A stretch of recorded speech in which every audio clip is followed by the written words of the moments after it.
literally. Took a shot to the nose from Kevin Durant, played only 9 minutes in the first half. Book was scoreless in the half as down went Ant-Man. Up comes Julius Randle, picking up the slack for the Wolves. Minnesota going for the sweep of the Suns. Julius Randle was a force with 25 points in this one.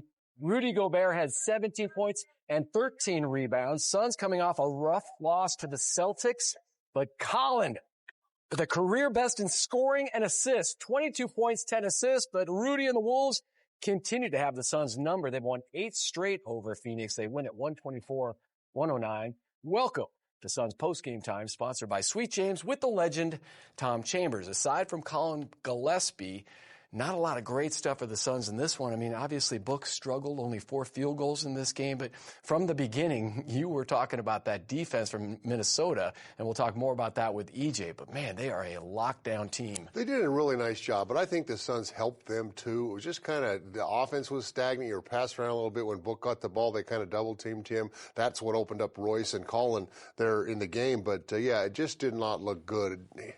I didn't see any bounce in their step. I didn't see any, we're talking about desperation, or we're talking about, the sense of urgency and time is running out. I didn't see any of that. I really didn't. Yes, I absolutely agree with you that Minnesota, their defense is good. And they always say it's Gobert. Well, Jaden McDaniels and Walker, they get after it. And even Mike Conley, it's his time of year now, too. He's getting after it. And Gobert was spectacular in that third quarter. So, yeah, unfortunately for the Suns, it just KD was good, not great. But, Royce, I mean, those are the guys that need to knock down shots because the teams are geared up to stop KD, and tonight especially Book. Yeah, you talk about the body language from the Suns, especially coming off a tough loss at home to the Celtics, who knocked down 22 threes. And then here tonight, 19 by the Wolves. Royce hit 6 threes, so now he's done that 8 times in his career. Yeah, 8 times. And we'll talk to Eddie, too, about Finch leaving his starters out there late. I'm interested to get your perspective on it. But let's talk about the Wolves' bigs, because it's still a big problem. They used to have Cat with Gobert. Now it's Julius Randle with Rudy Gobert, and he presents a whole new set of problems. He really does. I mean, this guy puts it down. He can shoot the three. He's strong. He throws, he passes. He sets up his teammates. I mean, he could be a triple-double kind of a guy, but yeah, he's a whole different problem. And that guy right there, I mean, he shouldn't have been an offensive problem. I mean, what 8 of his 9 dunks he made. I mean, you just can't allow him to do that. But Julius is the guy that kept them rolling in the first half, kept them going in the first half. Gobert in the third quarter, then Ant came back and did what he did. But Julius Randle, yeah, he's really thin. We talked to Jim Peterson earlier, and he just said he's really adapted his game to try and be more of a facilitator than an angry passer, when the shot clock's about to blow up. What did you say? Just pounded the air out of the ball. 53% from the field for the Wolves. They go 19 of 39 deep, 49% there. So, we'll talk to EJ about what kind of a threat they're going to be come playoff time. But for the Suns, now they got to pick up the pieces again. They'll come home. They've got the game against the Houston Rockets on Sunday. And as we've talked about, every game seems to be a must win, but they're still there, usually just a game and a half out of that final play-in spot. They are. But you want them, if they get into the play-in, that they go in with confidence. Yeah, you think, and we keep saying, because you look at this roster, okay, they can do this. They've got the talent. Nobody wants to match up with them. But every team that plays against them, and the Suns, won 4 in a row there? But the Boston game was just ugly. And in my opinion, this was worse because they really didn't match it. I mean, Minnesota had not beaten, the Suns had not beaten Minnesota. You think that there's some incentive there to prove, because this is a team you can end up playing, even in the play-in tournament, but the Suns just didn't put up the fight. Yeah, the range of emotions for us, for Suns fans, wins over the Bucks and Cavs. Then you have the Celtics and Wolves following that. Let's go back to the Target Center to join up with EJ Eddie Johnson. Before we get into our topics, so you were just talking toward the end of the broadcast, end of the game with K-Ray about Finch maybe rubbing it in on the Suns late. I mean, the game was out of control, and he still had a lot of his starters, main guys out there. What did you make of that, EJ? I don't know what to make of it. I think it's more dangerous for him than it is maybe an insult to the Suns. Game is over. Why would you have especially Anthony Edwards, who had gotten hurt early in the game? He was still out there, and maybe he was trying to run a play that he's getting ready for the play in. I don't know, but that situation, I was just surprised that they were still out there. But that's on him. That's his team. He can do whatever he wants to do. Well, I'll tell you what, I mean, you look at the bench. I mean, obviously, Coach Finch played his bench a lot. Dante was terrific. Naz Reid was terrific. Walker was terrific out there on the defensive end of the court. So he utilized those players. Their starters had a lot less minutes than ours did. Devin played 39 minutes out there and just couldn't seem to ever get it rolling. But, yeah, this team, Eddie, we talked about the Suns, and you talked about you were worried about this Minnesota team. I keep thinking the Suns can handle this team, and yet I keep getting proved wrong every single night. And it's not so much by Ant and even Julius, and Julius has been terrific. Their defense can lock this team up. The defense is terrific against this Phoenix Suns team. I think a lot of people, Tom, underestimate how good Julius Randle is. When he was in New York, he was making all NBA team. And I think a lot of people were just upset with him because the Knicks couldn't get farther or what have you. And he was a little bit surly. And I think he was a little surly here early in the year as he's trying to make his adjustment. But the one thing about him, he plays hard and he's difficult to deal with. And then I think that's really a Achilles for the Suns in that regard, because at the forward position, they really don't have anybody to deal with him. And then you got to deal with Gobert on the weak side. And so defensively, though, I just think the Minnesota Timberwolves they have the Suns' number. Like anytime they want to defend, they'll go on an 8-0 run, 10-0 run to get separation in the game. And I think that's why I think they're a difficult team to deal with, and they're proving it. I mean, 7 straight games they've beaten the Suns. And so that has to be in the back of the Suns' mind as well, is that they just cannot find a way to beat this team. Yeah, it's tough to gauge the Wolves, too. I mean, last year they were the Cinderella team going into the playoffs, 56 wins. And now, again, they look like a legit threat after sending Karl Anthony Towns to New York. And, EJ, you said in the pregame show, of the teams that the Suns could face in the play-in, you thought Minnesota would be the toughest matchup. Let's move on to Collin Gillespie. A career game for Collin in scoring and assists, 22 points. 10 assists in this one against the Wolves in Minneapolis. Have the Suns found a real gem in Gillespie? I think so. I mean, he can play the game. He's heady. He doesn't turn it over. He seems to make the right play, the right pass. He doesn't take bad shots. And tonight, as I was, just talking through the game, it's like, look, I mean, I was a role guy in the middle part to the end of my career. And, it's time that Tom Chambers didn't have it going. Kevin Johnson didn't have it going. Guess what? I'm like, okay, my turn. And you go for it. And guess what? That made Tom feel comfortable. Like, okay, all the pressure's not on me to have to keep trying. And it's down the line. And so that's what I like about what Gillespie did tonight. He finally got aggressive when he really realized that it was tough getting Devin the ball. KD was getting doubled. Somebody else has to step up. And he did. Ryan Dunn got aggressive. Like, that's what you're going to need with the maturity of your young guys around two guys, especially Bill not in uniform, to take over the scoring load when those guys do go south. Somebody else has to step up down the stretch. And so if Brad is not going to be healthy anytime soon, that has to continue because, Houston aren't going to watch the tape of this game. They're going to defend it like they did. Like they're going to duplicate it. They're not going to try to recreate something else. They're going to actually double team at half court when they get it. They're going to take the ball out of their hands and dare the other guys to be aggressive. And Royce O'Neal, I thought, had a tremendous game again where he is not bashful. He will shoot it. And I thought he did a great job. It's just uncomfortable and unfortunate that those two guys got off, but Devin really struggled tonight offensively, and so it did not matter what they did.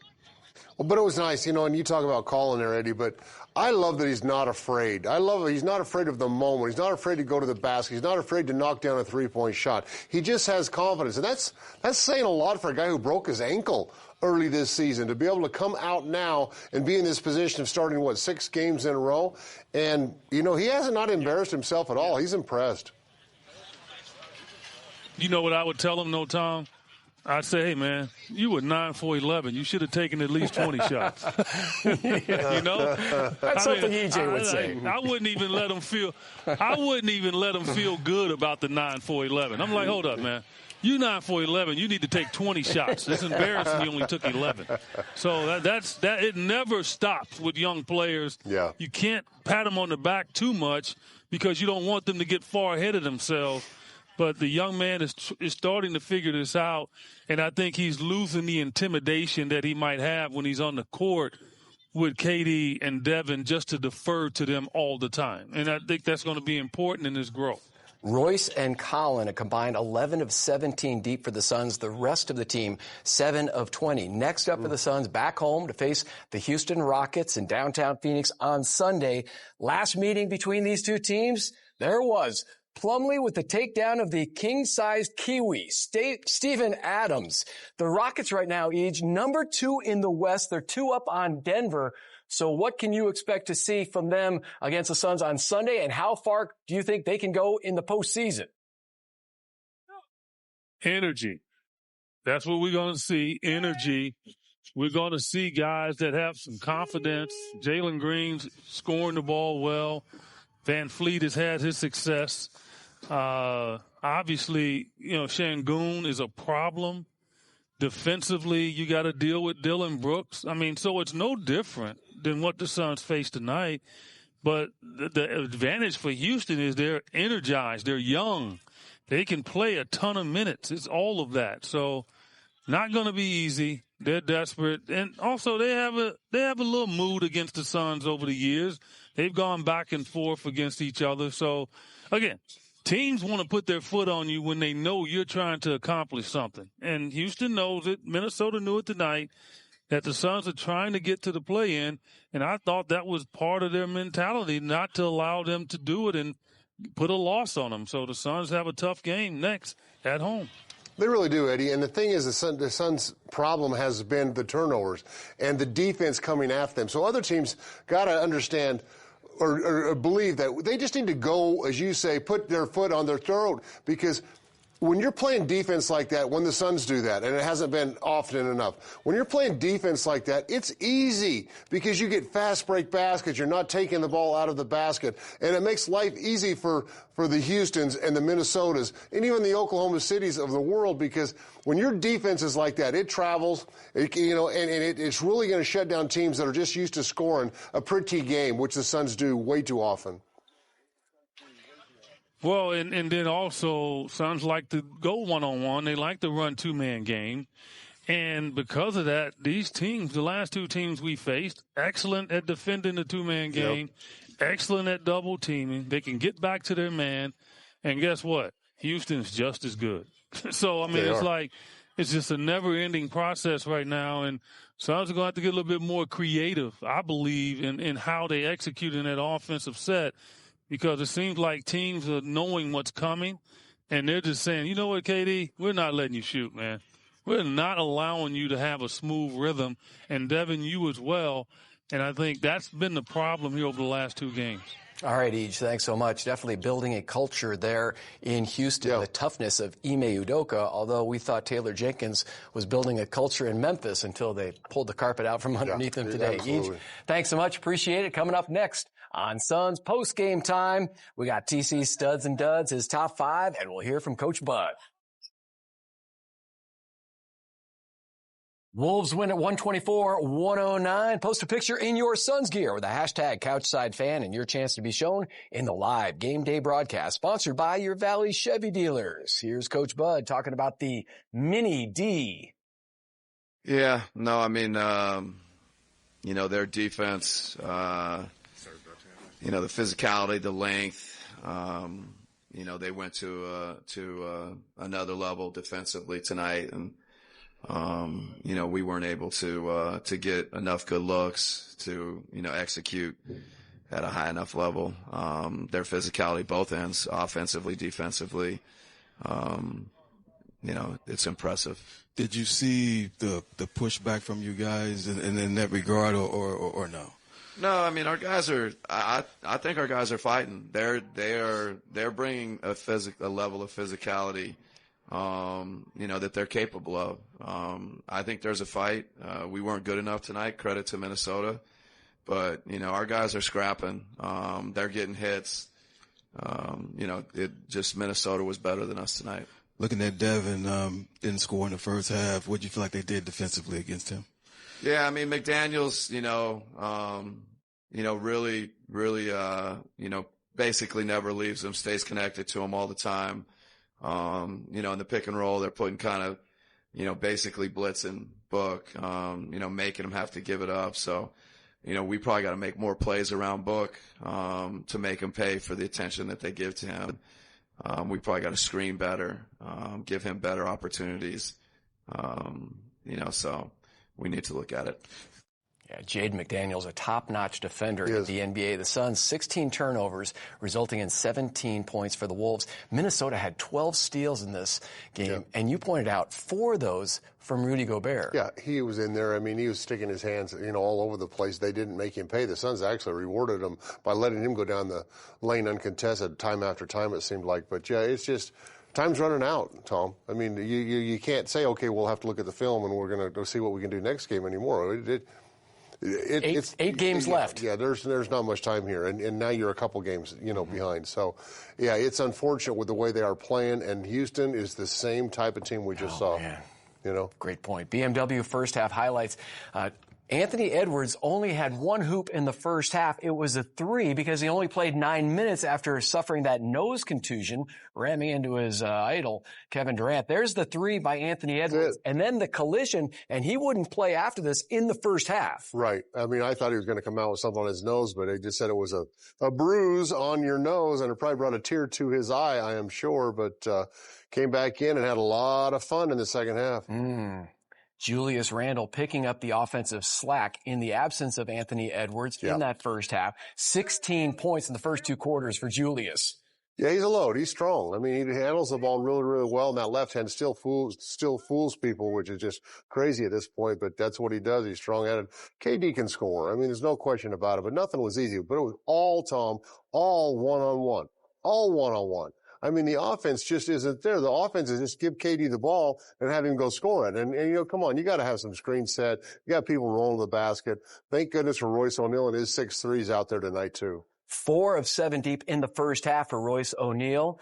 And then in the corner, Ryan Dunn knocks it down. He had a couple of threes for the Suns, but the Wolves would lead by 12 at the break. Oso to the 10th floor. Yeah, and, Book got doubled there. Oso rolled. This is what he should do. Run to the front of the rim. Should be doing that all night against, Rudy, because Rudy's going to be coming trying to help all the time. And you see the same thing from Ryan to Oso right there when Rudy comes to help. Oso needs to be ready to catch and dunk the basketball. Did not happen enough.